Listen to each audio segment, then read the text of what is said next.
Welcome back, drawing buddies. This week we're going to draw and talk about Iron Man, from pencils to inks to colors. So if that sounds like a good way to spend 24 minutes and some change, let's draw.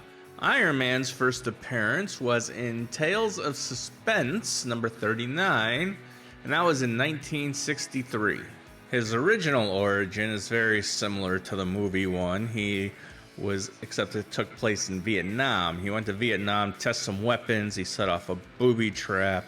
The booby trap explodes. It leaves shrapnel in his heart. He's captured by the Viet Cong. They tell him to create a weapon to help them fight against the Americans. But instead, he builds himself the original Mark I Iron Man armor, basically to save his life and to escape. So in the movie, it's pretty similar, except I think he's in Iraq, or maybe a fictional country Marvel made up. I have no idea. And, they're testing the weapons, and he gets blown up by one of his own missiles, captured, and Doctor, whatever his name is, helps him build the suit. And again, he escapes using the Iron Man armor. So from that point forward, he decides to spend his life doing good for the world as Iron Man, instead of blowing crap up with Stark weapons and stuff. Iron Man was not a very popular character before the movie in 2008, and his character was nothing like the Iron Man in the movies.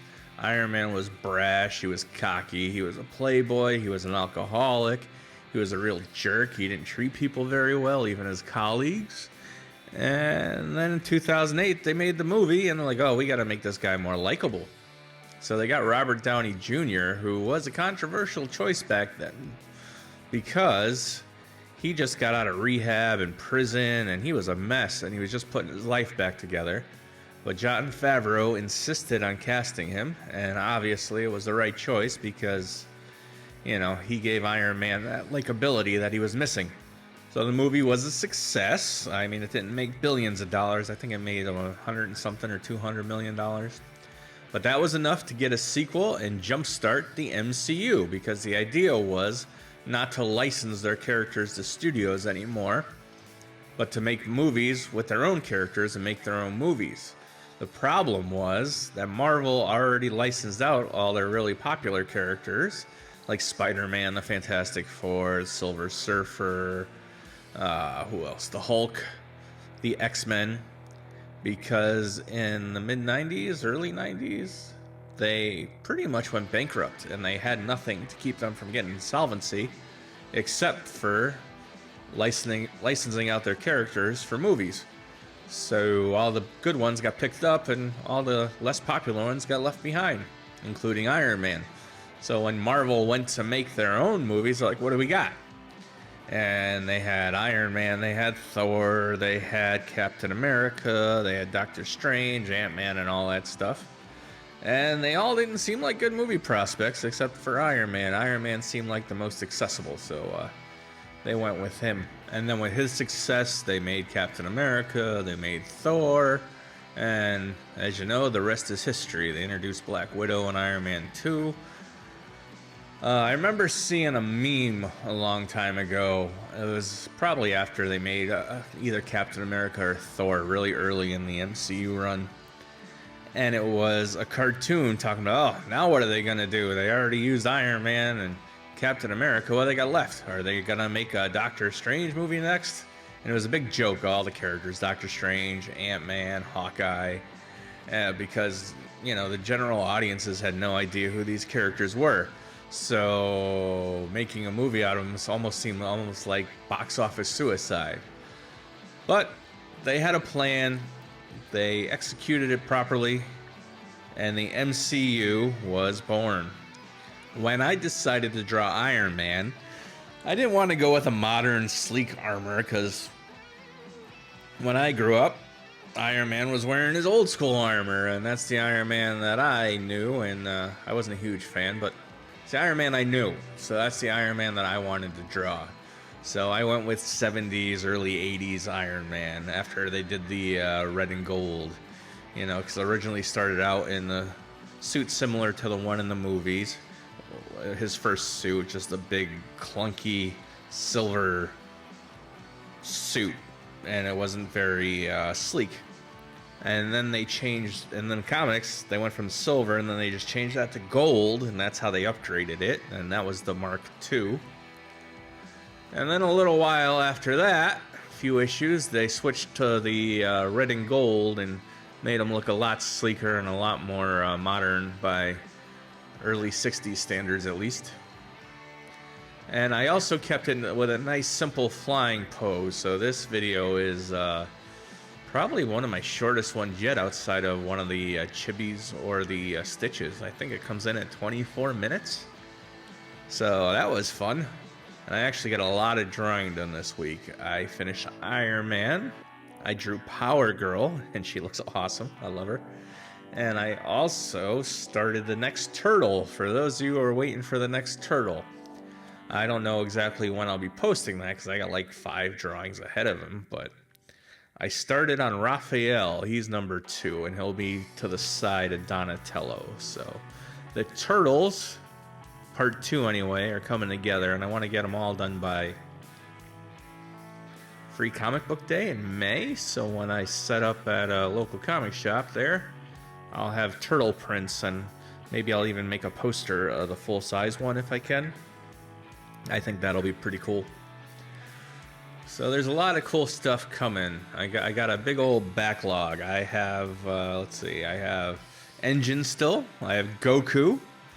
Iron Man, you're watching now. I got Rumi from the K-pop Demon Hunters, Power Girl, Thor, and eventually Raphael. So it's nice to be this far ahead on the drawings, because sometimes there were weeks when I started, it's like, oh my god, am I going to get a video out this week? I got to get this done. And now it just feels like, oh yeah, no problem. I got this. And the drawings come quicker. They're starting to draw quicker. I mean, I still make stupid mistakes because I don't plan things.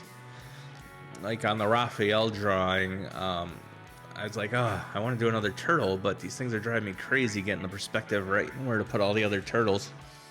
So I just opened up the file and I sketched a little on it, and like, oh, okay, I like this one at top here. And that'll be Raphael. So that drawing actually starts with a really bad sketch of my initial idea that I build off of. I should have recorded that whole process, but I'm learning. Also, if you noticed, I did the also thing. If you noticed on the Spider-Gwen video last week, I made a little talking gorilla avatar for myself. So he's going to be a new addition to the videos, so I hope you all like him. The Invisible Gorilla. That's a long story we won't talk about right now, but why draw a fun cartoon me? Everybody that does that, I figure a talking gorilla would be the way to go. And it's also going to be the name of my fictitious band if I ever do anything that I don't want to put out under my own name. It's going to be Invisible Gorilla, so don't trademark that stuff on me because that's messed up. In fact, I should probably do that when I'm done recording this video. So yeah, as you can see, the pencils came along really quick, and Iron Man's pencils are pretty much done. I screw around with the blast trail behind them, and I don't use any of it. In fact, when I get to coloring them, you'll see the blue glowing globs coming out of his hands for the repulsors and his feet for flying. I actually stole those from the Goku drawing. I'm like, oh, I want to do this for Iron Man too. And I'm like, you know, I already did it. So why do it again? That's a waste of 20 minutes. So I went to the Goku drawing and I copied and pasted it and flipped it and did all that stuff. And I think it fit Iron Man perfectly. Got a little Kirby crackle going on. And I'm getting ahead of myself because I'm talking about that while I'm doing the pencils. But the pencils are almost done. In fact, I had to stop because the pencils are done. It is now time to ink Iron Man. Also, I've been kind of working on the transitions and the little title cards in between sections. At first, I was just using static cards and little transitions in iMovie.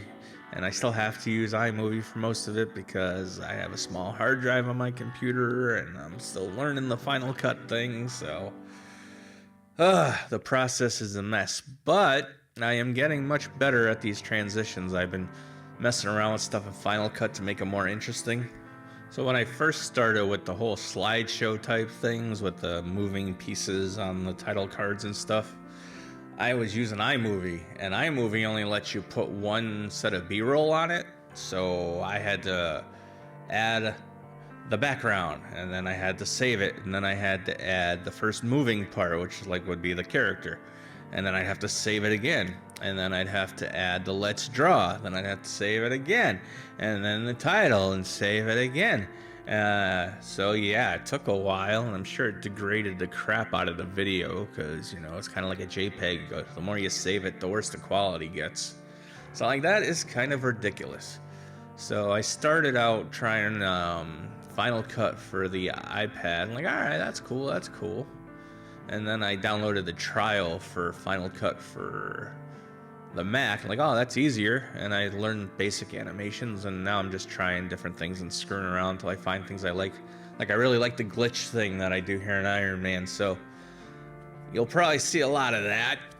So if you don't like it, I'm sorry, but I think it looks cool. I might have overdid it a little, so I might just throw it at the end of clips instead of throughout the clips.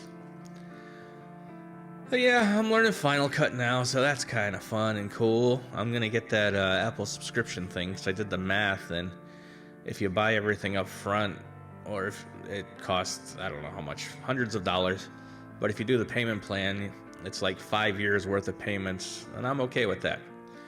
Because most subscriptions I hate, but for something like that, something I'll use every day, I'm down with it. Plus maybe Pixelmator will replace Photoshop, and that'll save me $26 a month, so I'll actually be at a plus for my monthly spending on video stuff, because I need Photoshop.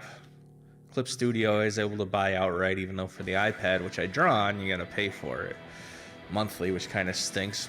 They should be included with the regular purchase, but I don't get to make these decisions. I'm just a guy who draws pictures for your entertainment on the internet. I also got a fun comment on the Spider-Gwen video. It was on the Spider-Gwen video, but it was for the Harlequin video, and it was on one of the shorts. And somebody said that the Harlequin video inspired them to draw again and to pick up a pencil. And that felt good, knowing that I actually helped somebody and got them back into the drawing thing. And, it makes it feel like I'm not wasting my time here making these videos. So it's cool. So if you're a listening person who I forgot to check your screen name before I said that, thank you. And I hope to see some of the stuff you drew someday. Maybe I'll start making videos. Who knows? Because my initial reason for starting was because I wasn't drawing enough and I wanted to. So I'm like, if I'm going to spend the time drawing these pictures, I might as well do something with them other than dropping them in a portfolio or bringing them out a couple times a year to show at conventions that I do. And the best option seemed to be making these videos, which I probably should have started doing during the dark times in 2020, but I was just sitting around moping like everybody else. So now I've just got the motivation, and I'm doing these videos. And for a 24-minute video, that was an awfully long rant that had nothing to do with Iron Man or Marvel, so I should get back to it. I also don't know what's going on, but my interface seems to be acting normal today. But I'm getting like a weird room echo, and I was getting a lot of feedback. So I don't know if the interface is causing that with the problems, or because I didn't change anything. The microphone's in the same place, the desk is in the same place, but let me know if you hear an echo while you're listening to these videos, because if you can hear it on your end, I'm going to have to do something to fix it. Iron Man comics, I didn't really read them growing up, so I can't really talk much about the comics. I was more an X-Men, Spider-Man, Daredevil, Batman, Green Lantern, Flash, anybody but pretty much all the main MCU characters that started. I didn't read Captain America, I didn't read Thor, I didn't read Hawkeye or West Coast Avengers or the Avengers.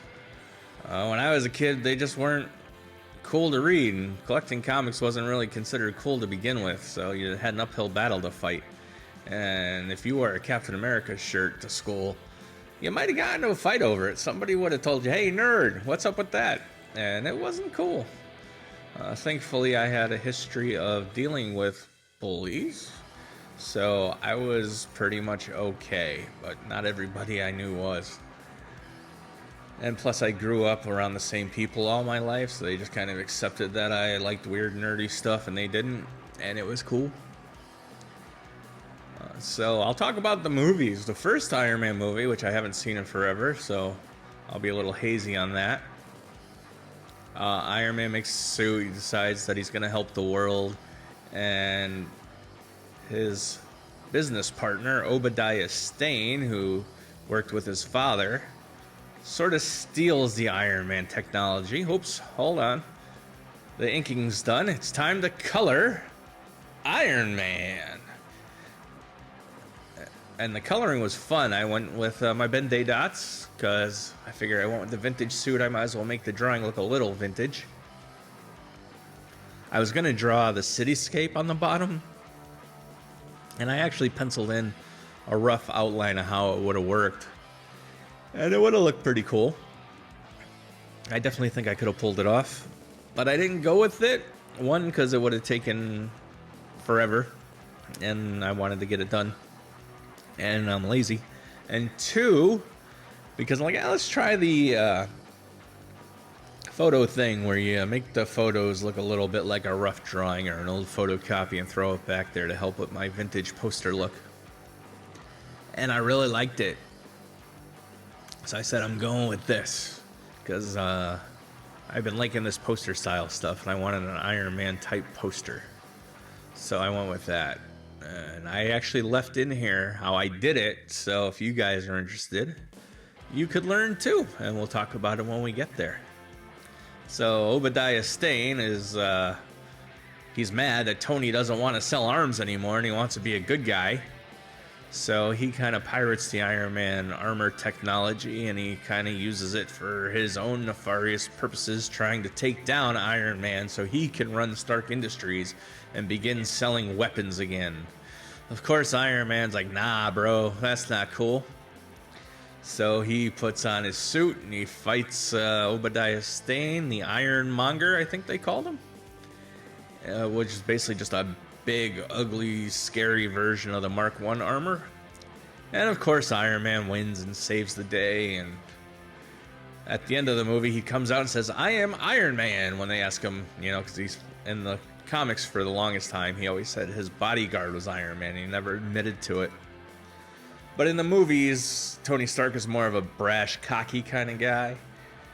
So he just admitted it. And I guess it was an ad-lib and they kept it in there. So they had to write around that come later movies. And it also had the weird cameo where I think Samuel Jackson tells him he's not cut out for the Avengers Initiative and leaves it at that. But then at the end of the Hulk movie, he shows up to talk to Ross about the Avengers. And then the second Iron Man movie features Whiplash, Mickey Rourke. And I don't remember if I liked that movie or not. But it introduced us to Black Widow. And we know ScarJo, she's Scarlett Johansson. She did a great job portraying the Black Widow. I like her in the second Avengers, where she gets captured by, I want to say, Russians. And she's tied to a chair and they're interrogating her, but she's really interrogating them, getting them to answer her questions to find everything out because they think that she's doomed and she doesn't stand a chance and they're just going to unalive her. So why not tell her the story? Then she gets a phone call from one of the Avengers and she's like, I'm interrogating people. And they're like, what? Then she jumps out of the chair and uses the chair as a weapon and kicks everybody's butt. But yeah, her debut as Black Widow was in Iron Man 2, so that was cool. And Iron Man 3 was not good either, but it had the cool part at the end where he calls all his armors to fight the extremist guy. And I personally like the whole, here, hold on a second. Here's the thing with the building. As you see, I took the color picture, I grayscaled it, did some brightness contrast, delete the background, copy pasted it on the Iron Man, moved it around a little, find the section I wanted. The only thing I probably should have changed was I should have angled the buildings in a different direction from Iron Man to keep it a little more interesting. I just thought of that while looking at the pictures on the screen. So I still might do that. Just it won't be in this video. I also obviously change out this Iron Man logo. I should have used this vintage logo for the intros and everything, since I'm drawing vintage Iron Man, but this one just kind of fit at the bottom of the thing better. So I went with it. And even the black Iron Man logo I got, it was used for a comic. I didn't just type that out. So it all kind of worked out nice for this one. I think next week I'm going to do Rumi, because I think doing Iron Man Thor back to back would just be kind of blah. Too many Avengers. So yeah, so he has the all his armor show up to help him fight the extremists, and he's trying to get into his suit.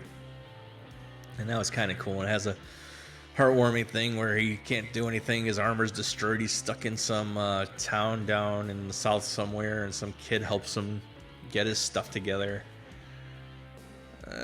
Yeah, that's all I really remember. Oh, I like the Mandarin in that. The Mandarin misdirect with Ben Kingsley as Trevor playing the fake Mandarin for the extremist guy. I thought that was fun. Most people didn't like that, but I thought it was fun and ridiculous and a little stupid, so I enjoyed it. And I guess they brought him back in the Wonder Man show, which I had no desire to watch until I saw the trailer, and I thought it looked fun and stupid and ridiculous and has that 70s blaxploitation vibe to it. So I guess I'm going to check that out. Maybe I'll put that on when I'm drawing the turtle later. Although I do got to watch that anime Gachagun with Engine in it, because I only got through like 6 episodes, and I want to talk about him and do his video because I like that drawing too. It's another poster style one, so I need to learn a little more about him in the show, so I have something more to talk about than how hard it was to get anime back in the 80s. Then of course Iron Man appeared in the first Avengers movie, where the whole New York City thing, and he flies the nuke up into the portal that's letting all the aliens in and sets off the bomb and shuts the hole and saves the city from the Chitauri. Then he has the fun line at the end, you guys want to get some shawarma? And then they get some shawarma. Here you can see I'm putting the repulsor things behind them that I stole from the Goku drawing. I actually filmed me stealing it from the Goku drawing, but Goku might not air for a while, so I decided not to show him as a sneak preview, although it would have been fun to do it. But they fit Iron Man perfectly, and Goku just has it around one hand. And then the second Avengers movie, Age of Ultron, Tony Stark causes all the problems. He builds a shield around the world. Jarvis becomes sentient, tries to take over the world because in 5 minutes he realized that the human race doesn't need to survive and they're nothing but a blight on this planet. It's like telling the future there watching that part of the movie. But then fractures off and becomes a Vision also, and they beat Ultron, and it's a fun movie. The Sokovia things, poor Quicksilver wasn't fast enough to outrun some bullets. It also introduced us to Scarlet Witch, Caitlin Olsen, and is that Kate Olsen? Yeah, and she was pretty awesome.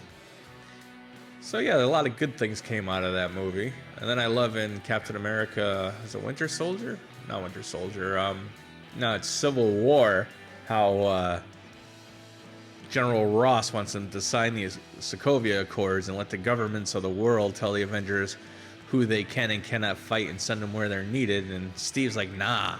And it wasn't the Avengers that caused a problem. It was Tony Stark that caused a problem, building Ultron and his shield around the world that put everybody in danger. It wasn't the general Avenger. It wasn't Hawkeye. It wasn't Cap.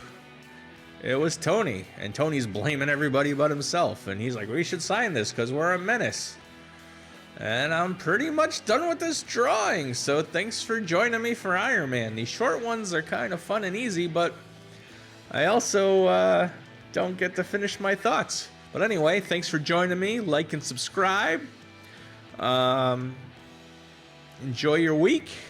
And please go out and draw something.